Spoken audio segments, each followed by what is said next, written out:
We talk about trust erosion. There are so many steps that in my mind can be solved for. If you can ask ChatGPT to do XYZ and it could take 2 or 3 seconds and spit out like a fairly thoughtful answer, why can't you understand your benefits and ask someone those same sort of questions? And those are the questions that we're talking to our clients a lot about. There's universal agreement that if more people could understand their benefits, that takes a significant kind of friction moment out of the equation and allows people more care and more awareness of what they're getting. Hey there, dental economist. If you're a dentist owner or a leader within a dental business thinking about growing production, case acceptance, patient and staff satisfaction, positive outcomes, and everything else that comes with running a dental business, then you're a dental economist, and you've come to the right place. Welcome to the Dental Economist Show. We're meeting at the intersection of profit and purpose as I sit down with dental leaders who share their stories about dentistry, business, and growth. Welcome back to the Dental Economist Show with me, Mike Huffaker. Before we jump into today's conversation, just a quick reminder and ask, if you enjoy the show, don't forget to like, subscribe, leave a review wherever you consume your podcasts. Makes a really big difference in our ability to continue to bring valuable insights to dental professionals everywhere. Today, I'm very excited to welcome Ben Baenen, the Director of Healthcare and Life Sciences at West Monroe, a leading business and technology consulting firm. Ben is a results-focused healthcare leader with over a decade of experience. He's led transformative projects for healthcare organizations, focusing on operational efficiency, process improvement, and strategic growth. He's worked across the payer value chain, implementing new technologies and strategic initiatives to enhance patient engagement and operational performance. Ben, I've been looking forward to this conversation. It's great to have you on the show. How are you doing today? What an intro. Thanks. Yeah, I really appreciate it. Pumped to be here. Mike, you and I have crossed paths a few times, so I've seen the podcast, I think, and it's fun to be here and do this with you. Yeah, awesome. Well, thanks for being here. To start, maybe to set the stage here for folks, if you could give some background for those that don't know, what is West Monroe? What do you all do? What is the function of the organization? And then, I know that's a lot of questions, but maybe where do you sit within the organization? What's your area of focus? Yeah. Thanks, Mike. So West Monroe is a professional services, kind of full-scale technology, business, operations, transaction advisory consulting firm. So we're about 2,000 employees, headquartered here in Chicago, which is where I sit and live. And West Monroe has a healthcare-oriented practice. And within that practice, I lead our dental team, which does everything from kind of both all the way to like kind of claims processing, payer side of the business through kind of provider offices, dental offices, and then I'd say every kind of technology that really sits in between those organizations. I think one of the things that makes West Monroe unique is we have a really world-class kind of advisory business that works with private equity firms. And so within that space, we advise on both kind of buy side and sell side kind of diligence projects where we'll help private equity firms understand, technology operations, product, market sort of assessments as firms look at making investments on assets, both coming up for sale and for purchasing. So it's really neat. And I think where West Monroe thrives is really when you take our transaction advisors and you pair those with kind of our industry leaders. And that's where we do some really, really cool work. And I've been at West Monroe for about 18 years, and the past 10 has really been focused on kind of this dental and supplemental benefit, kind of ancillary benefit services space. And I'll try to keep this kind of quick, but essentially, our healthcare practice was built up with around dental claims processing.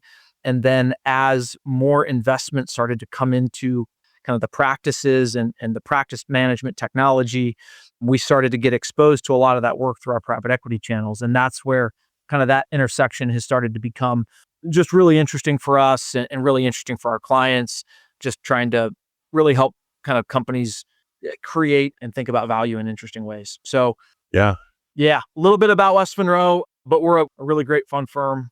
Love what I do. And like I said, I've been there a long time.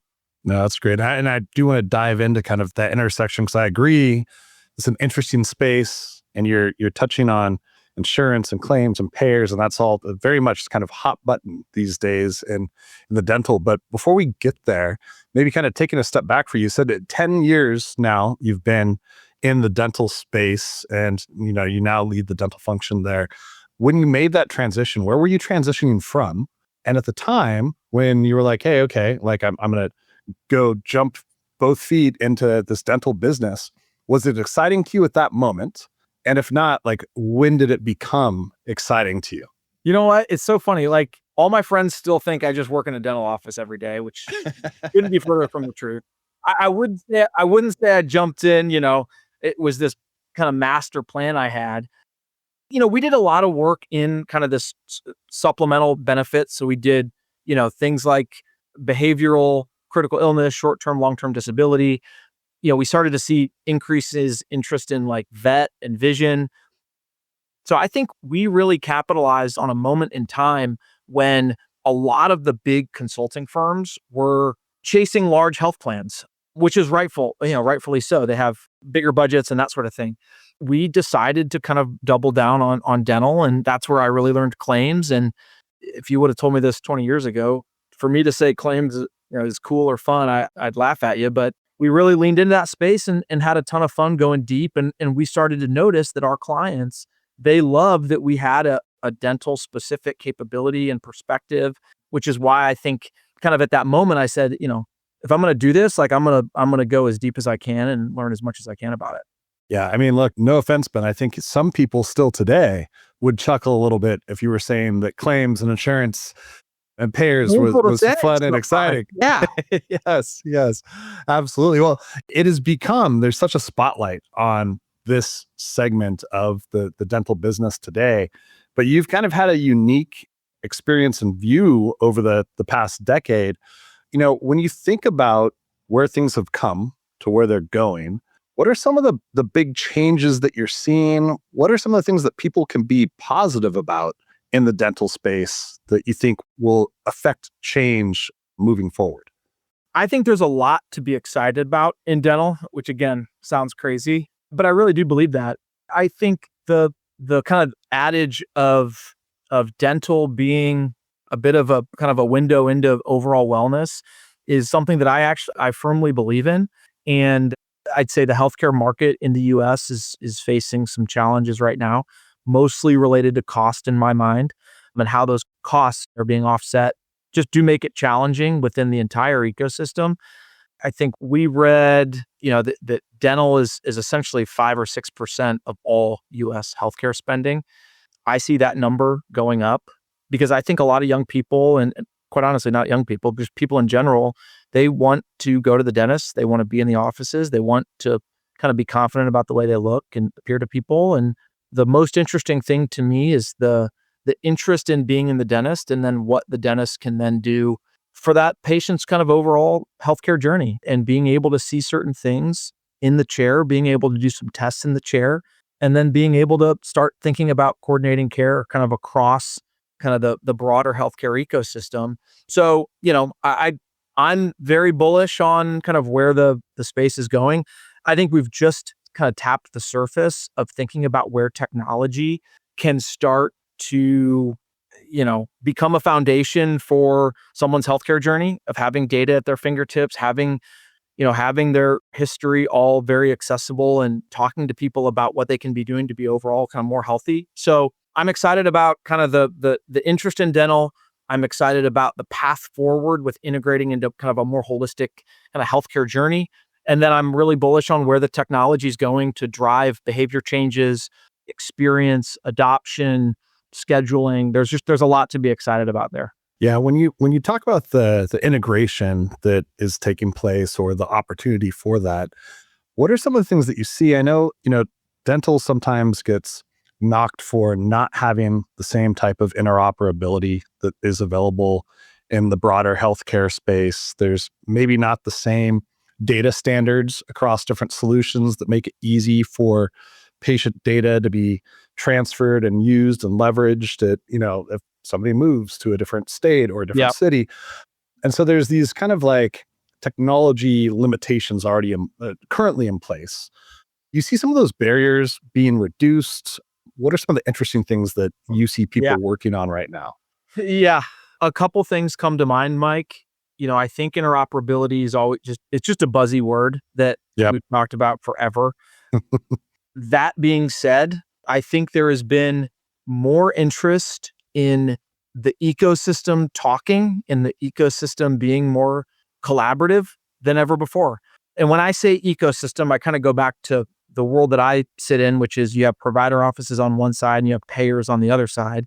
And then you have some really cool technologies and solutions that sit in between them. You have clearinghouses, you have AI tools, you have kind of integrators, you have experience layers, you have all those things that kind of sit in between. And typically the ecosystem has just been highly fragmented. And that's not a Ben take like that. I think everyone would agree with that. But when you talk about interoperability, I view interoperability as more interest on both ends of that spectrum playing nice together. And I would say a couple of years ago, we've done some work where we actually we'll bring clients together. We'll bring practices and payers together to talk about, for example, why a certain provider is calling into a payer's call center and driving call center times, typically checking for claim status, checking eligibility, those sort of things, and coming together and saying, hey, how can we solve some of these problems that quite frankly aren't that hard to solve? It just requires people to come to the table and be a little bit more open-minded about, some technology that, maybe 5 or 10 years ago was a little bit scarier. I just think people are more interested and technology officers are more interested in talking.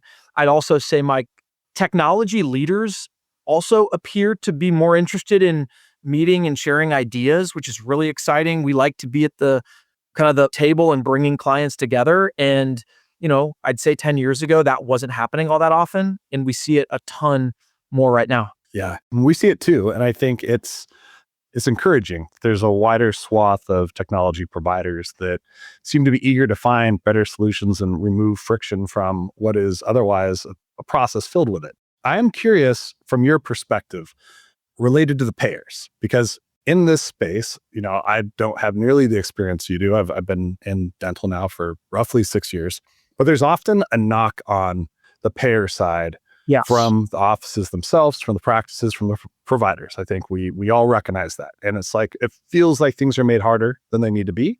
And there's often challenges with reimbursements. People all struggle with denied claims. It seems like friction at times has almost been, if not intentionally inserted, certainly not actively solved for. And so you have relationships with these folks and you kind of get an understanding of where their mind is at with it and what the viewpoint is. Do you think that there is a real appetite now to remove these barriers that have so long existed with the only thing that's consistent across all the payers is the inconsistencies? And is that something that seems to be where people are looking to solve for it now? Short answer, yes. Mike, I would love to hear your answer to that question too. But I would say short answer, yes. I think one of the maybe trends that we've seen more on the payer side is as kind of AI adoption increases and more use cases are being picked up and looked at as for consideration within some of these organizations. At the end of the day, a lot of these payer teams, they're sales teams, they're claims processors, like they're building in claims processing rules that were sold to commercial groups. Those groups then give all of those benefits to their employees.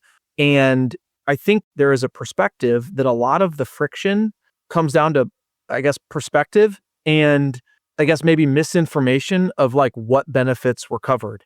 And I think that's a challenge that the healthcare ecosystem is facing in totality. One of the things, though, that I'm happy to say that we do a fair amount of, I think we could be doing more, but I know payers are very interested in this, is like the fundamental question of, is this covered, is a very, very challenging question for so long when it really shouldn't be. It shouldn't be. Like, it should be an easy question. Yep. Yes or no. And, I say that a little tongue in cheek, and it's actually like a pretty serious thing that you need to be able to understand your benefits. But I do think there's like a literacy component of this, of understanding your benefits. And I think payers are more interested in helping in that convo, helping their members understand what's covered and what's not. and taking a little bit less of a black box approach, which is arguably what it's been for 15, 20 years. You don't know. And solving that problem to build trust with your members is something that I think many payers are interested in solving that problem with their membership. Yeah, that's great to hear, because I do think there is that perception of the black box approach. And so now you have technology providers that are like, hey, we'll log into the payer portal, we'll scrape all of the eligibility data, we'll normalize it into a format that can now be consumed and entered into the insurance plan tables into a PMS solution. It's a lot of steps that feel like maybe they don't need to actually exist if there was some consistency in the expected data to be returned electronically and the format within which people could expect that data to be returned. It's turning non-structured data into structured data, and it becomes very challenging, to your point, at the practice level to answer the question for that patient, which then erodes the trust in the relationship that you have with them when you do the procedure and you now have to ask them for more money. Mike, we talk about trust a lot internally with our teams, internally with our consultants, and then with our clients. And I think there is trust erosion at all different points of our ecosystem. And that happens in the chair. It happens when you get your bill. It happens then when you call the call center. Then when you try to log into the portal and you can't remember your password, and for some reason you can't reset your password, right? Like there's so many steps. And we all you and I go to the dentist, right? Like we feel it too. Like I'm a consumer of my benefits just like you are. And I, candidly, like there are times when I don't understand it. I'm like, this is literally my job. If I don't know it, how can we expect other people to? So we talk about trust erosion, and there are so many steps that in my mind can be solved for. And if you can ask ChatGPT to do XYZ, and it could take 2 or 3 seconds and spit out like a fairly thoughtful answer, why can't you understand your benefits and ask someone those same sort of questions? And those are the questions that we're talking to our clients a lot about. And there's universal agreement that if more people could understand their benefits, that takes a significant kind of friction moment out of the equation and allows people just, more care and more awareness of what they're getting. So I hear people talk about this, fantasy world with real-time claims processing. Oh yeah. Auto adjudication, maybe even, look, you get processed, you get paid immediately. Is this a fantasy? Is it something that can ever be achieved? And kind of what are your viewpoints on it? We think so. We think it is. I personally do. I don't think it's that far off, but it's not around the corner. I guess that I think there needs to be more work and more acknowledgement done of how that would actually happen. There are some interesting players that we see that kind of, again, sit within this ecosystem that we think could really help and accelerate that. But that being said, in our minds, you should be able to, very similar to pharmacy, which pharmacy is closer to real-time claims processing, where you pay for your prescription when you go to pick it up. The gap to close there is not that significant, but there is, I think, where we see some of the stumbling is just really kind of core administration systems. And these systems are big, they're old. Mike, you deal with this in your business, but the kind of some of these monolith systems that were built, 10, 15, 20, 30 years ago, they require some tweaking and integration that just makes real-time claims processing a lot harder. But again, back to the earlier point around collaboration and interest, I think there's systems out there that want to do it. We've had some conversations with some commercial dental claims processing platforms that are very interested in real-time claims processing. But I just think there's some acknowledgement that for that to happen, there needs to be a handshake at the payer side and at the provider office. I do think it's an interesting use case for some national practices that have the scale and the size to be able to maybe entertain some of those conversations. You mentioned some of the software that's been developed so long ago. There's still dental practices out there whose practice management is comprised of hotkeys and blinking cursors, and it looks almost like a DOS screen you'd expect to be feeding floppy disks in to do your backup. But dental's not exclusive in that. Look, Southwest had all those issues a year or so ago because they were using the same kind of control system for all their reservation management that they had been using for decades. And, I think all of us find ourselves sometimes peeking over somebody's shoulder at what they're looking at and going like, wow, this looks incredibly outdated. When you think about, dental in general, how do you kind of assess, technology readiness for the future and maybe current state as it resides? Yeah, I love this question. We're fortunate. West Monroe has a team of technology kind of leaders that do a lot of this sort of current state, kind of look under the hood at kind of at architecture from both a scalability perspective, but also from a security and vulnerability perspective as well, which, right, like is equally, if Can't not be more. overlooked today. Yeah, right. Yeah, absolutely. Yeah, and so I think in that sense, when we talk to companies across the ecosystem, when we talk to private equity clients that are talking about investment and value creation and kind of the value creation story, one of the first questions that comes up is scalability of technology. Can it double? Can it triple? What sort of strain does that put on the technology and the underlying code? And then, how vulnerable is it to any sort of cyber attack and incident and that sort of thing? And then there's all, there's hosting and infra, which is a little bit outside of my wheelhouse. So I won't try and fake that one. But I think that's where value is being created, is in modernizing kind of the core architecture of a lot of these platforms and a lot of these technologies. And again, that's just my perspective.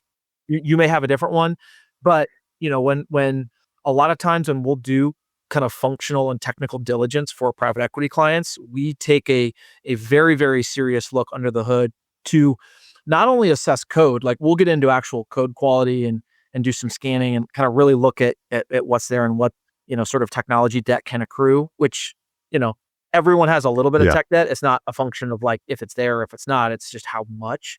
But then it gets to the question of, okay, well, what happens when you double the size of this business? Like, how much strain does that put on the underlying architecture? And then, I think that maybe the only other point on this one would just be, and then talking about how do you get, based off of the architecture, how do you get data? And then how does that data become an asset to you and to your financial sponsor? And so that's where, again, another really lever around value becomes, can the platform scale? Can it grow? Is it safe? And then how do you pull data out to really start thinking about kind of value creation with the data that you've got? So we love it. We can go kind of, some financial buyers don't want to go super, super deep. They just like, give us a red, yellow, green. Others really want to get under the hood and look at code and that sort of thing. We've seen the same. It seems like there's heightened level of diligence now taking place into tech stack, a large part driven, to your earlier point, on security, which can not be negotiable anymore. It's just too detrimental to somebody if something negative happens, and ransomware is unfortunately a real thing that, honestly, even with the best solution, can still be a risk. So I think everybody realizes that. Keep CTOs up at night. But then also the data piece is the part that I don't think can be overlooked, because if you're doing diligence as a private equity organization on a potential investment, you want to be able to trust the data.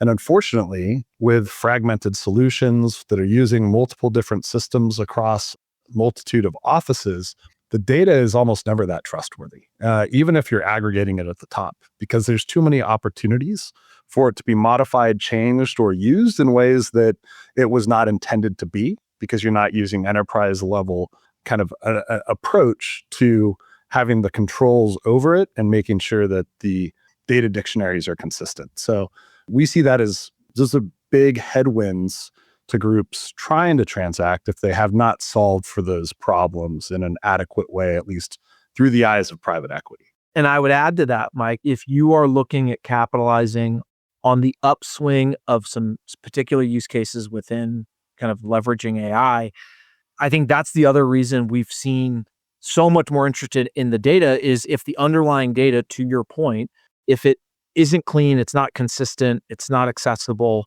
it's not standardized, that makes some of the exploratory use cases with AI just so much more difficult, as I'm sure you're hearing. Just there's a lot of interest in trying to take advantage of kind of the innovation happening right now. And then it's like, yeah, but we can't get to the right data to do it. And then everyone's kind of looking around the boardroom like, what the heck are we doing here? Yeah, maybe we can draw a parallel to the West Monroe business and dental in a sense, because I could draw the same parallel to our business at Planet DDS as it relates to AI and adoption. I think regardless of industry, regardless of role or function that anybody is in, it's a very hot button issue. And people are trying to determine what their strategy is for it moving forward, whether it's enabling their leadership team to use LLMs and training and coaching them on how they can use it for as a strategic thought partner, or whether it's like the latest new tool or something else that you plug in, or an agent that now automates this one task that you used to have to do manually before. How do you guys think about it? There's a lot of change here. It's almost overwhelming, I think, for people. Yeah, it really is. And I would say the only added dimension that we're dealing with is that you also have, every consulting firm in the country is spinning up their AI lab and all that fun stuff. And I would say West Monroe is our foundation, our DNA is really in technology. So we recognize too that we needed to dive in quickly and really think about our strategy and how we're using it and how we want to advise our clients with it. And yeah, I think healthcare is always going to be just a touch more apprehensive. I think healthcare software and technology is probably a little bit more kind of excited about it. I can tell you our payer clients are really excited, but just a little apprehensive of understanding contracts and understanding big commercial groups that they've had as customers for 50 years. What does the language in our contracts say? So there's all that kind of apprehension. Now, all that being said, right? I think a lot of the language models are exciting to start thinking about low-hanging fruit use cases. Most of our clients see that kind of within the call center space and understanding like, hey, can we do some kind of agent assist sort of use cases that we can help people answer questions quicker? But this is just my opinion. But when you really start thinking about claims, membership, member history, family history, claim history, like you have so much of that there are just some really exciting things that I think can happen that can take a little bit of cost out of the business, but ultimately help inform members and help empower agents to give the right information to members. And so those are the things that we're talking about with our clients, and there's some interest and appetite for exploring. Yeah, it's an interesting study recently. I'm trying to remember who put it out, and unfortunately I can't.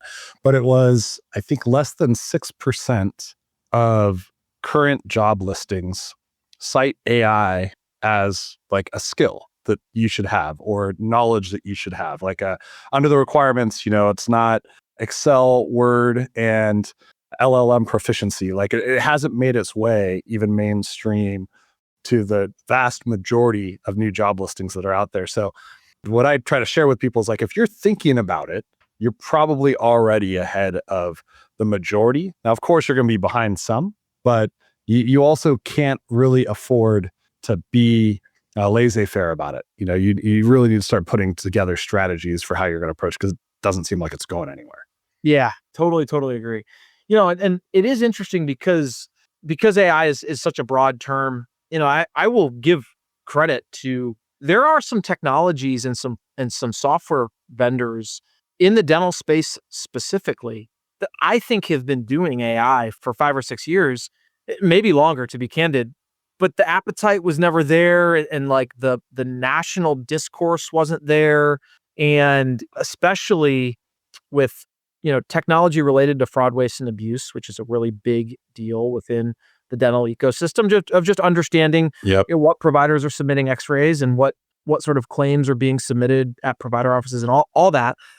There's technology that has been around for a really long time that we're kind of touting some of these fraud detection capabilities that I just think it's kind of interesting that 5 or 6 years ago, some of these kind of niche point solutions arguably was doing AI, and now there's so much more appetite for it, and so it catches a lot more conversations now than it did even 4 or 5 years ago.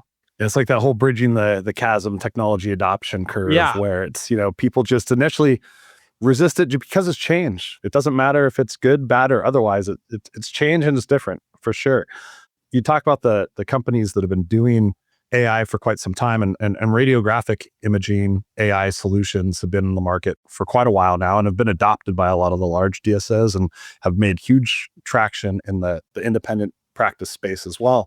Do you view that as a component to what will probably be required for real-time claims processing? Like, will the x-rays have to have AI attached to them by approved providers, which will help move the process quicker in the adjudication of the claims? Is that something that you could see as being a component to it? A component, certainly. I think that is one component of a broader answer to the question of just cleaner claims. And I think the cleaner the claim and kind of the more standardized we're getting with that. And I think as the practice management software kind of consolidates to some of the major players, I just think the claims get cleaner, the easier those are to process very quickly, and is a catalyst for saying, hey, everything from Planet DDS, we know these providers, we know these claims, they have x-rays, let's just do this like real time. Like that, those are to me the stepping stones to that conversation. And I think today, and this may not shock you, but may shock some of your listeners, dealing with claims intake on the payer side, they're still getting, you're still getting faxes, you're still getting claims that look like they're written on napkins. Like the amount of variance out there today is still is massive and quite frankly, head scratching at times. So it may seem like a no duh comment, but the more electronic they get, the more standardized they get, the quicker that we're going to get to that sort of moment of just really, really fast adjudication. No, I think it's actually a really interesting comment to point out, because it's easy to make the assumption that everything's done EDI and electric, and Exactly. You're not actually sending these in fax anymore. And when the change incident happened, I know that a lot of people had to revert back to kind of, hey, we're mailing this stuff in, we're sending it in. But there's the component, probably a not insignificant amount, that creates a pretty heavy workload on the payers, I would imagine, still today. Yeah, and that's why you're seeing some of the clearinghouses that are stepping up to the plate and taking different pieces of that pie. But the other thing there specifically, Mike, is those clearinghouses, which again 10 years ago, their whole business was intake of claims, cleaning them, standardizing them, giving them to the payer. I would say even that business model is changing, where like they're doing so much more now than just kind of claims standardization. Again, back to that ecosystem, they're kind of broadening their value story, and they're kind of moving up and down market to do things like credentialing, and they're doing things like fraud, waste, and abuse. And so, we've even talked to some that are taking a more active integration stance with health plans and saying, hey, we have all this dental data. Let's connect with the health plans and let's try to put some really cool stories together of how to kind of generate better wellness outcomes, which again, we think is really neat and exciting. Speaking of kind of broadening offerings, I just read one of the largest payers introduced membership plan. Do you have a viewpoint on membership plans and kind of a perspective on where they fit within this world and their viability? I think they are viable. I think it is the beginning of a trend that we're going to see more of. And I don't know, Mike, enough to say kind of where the value kind of story lies, but I would say they're very interesting to me. They're starting to pop up more. They act like kind of a dental benefit is not entirely complex. Like it can be administered fairly easily. And so that's where some of those like kind of a membership plan or a discount card, like that model makes sense to me. I think it is a trend worth watching, certainly. Yeah, I agree. I think, we've seen membership players in the space for quite some time. And then to have now a payer come out and say like, well, hey, we're going to have our own platform here as well, almost kind of validates that there is value to be found there. And it makes things more simple also for the patients in many ways. It simplifies the value chain. We talk a lot about vertically integrated systems, and we talk a lot about the value that can be gleaned from vertically integrated systems. So whether it's membership plans, whether it's payer-owned provider offices, whether it's all of those things, to at least to us and to me, signify some change in the historical ecosystem. And again, it's appetite up and down and horizontally just for a more integrated system. So we'll wrap here in just a second. I'm curious though, Ben, as you kind of continue on your professional journey, where do you seek new information? How do you continue to learn? What's your approach? I'll tell you what, this is isn't meant to sound glib, but the old adage of kind of follow the money. I think it is very interesting to see where investment is being made. And we've seen some investment in dental. We've seen it in the provider offices. We've seen it in software. We've seen it in some of the kind of ancillary brands that sit around dental. So, implants, vet, vision, and I would say like we like staying close to where the dollars are flowing. And so I would say that's probably the first one. And then I think the second one is there's no shortage of reporting on the health insurance market in the US. And I always think that dental lags health plans by a few years, maybe longer. But, I think a lot of the trends that you see within the big national health plans, dental's not far behind, but I think there's some uniqueness, which we've kind of talked about already. So I think really following some of the healthcare policy is really interesting right now. I think thinking about some changes in policy creates opportunities for people. I think, there's some government plans that are kind of highly scrutinized right now based on profitability and then aging workforce. And there's a lot to consume within healthcare. And then I like I guess, maybe having a dental perspective alongside all of it. Well, Ben, thank you so much for joining today. Really appreciate it. Where can people find yourself and West Monroe? Yeah, I should have had a better answer to this question. Reach out, Mike. Hopefully, I don't know if my email is anywhere on this podcast or anything, but we love talking to new people. We love talking to plans. We love talking to providers. We love talking to entrepreneurs and investors. So I'm always available to talk. And Mike, I would say big kudos to you. I think this dental market has just been kind of underserved for a long time. And that's why I love it. And that's why I love working with my clients in this space. So I think what you're doing to bring some more visibility here is awesome. And I'm really appreciative of you having me on. No, appreciate it. And don't, your last answer was perfect. I didn't expect you to hit us with like your TikTok or your IG or anything. So, we're the good. like button, get on all my social stuff. That's right. Awesome. Well, thanks so much, Ben. Appreciate it. Awesome, Mike. Thank you. The Dental Economist Show is brought to you by Planet DDS, home of Dental OS. To find out more about how cloud-based dental software by Planet DDS helps unleash dentists and their staff to focus on patient care, visit www.planetdds.com. Stay tuned for upcoming episodes by following wherever you listen to podcasts. And thank you for listening.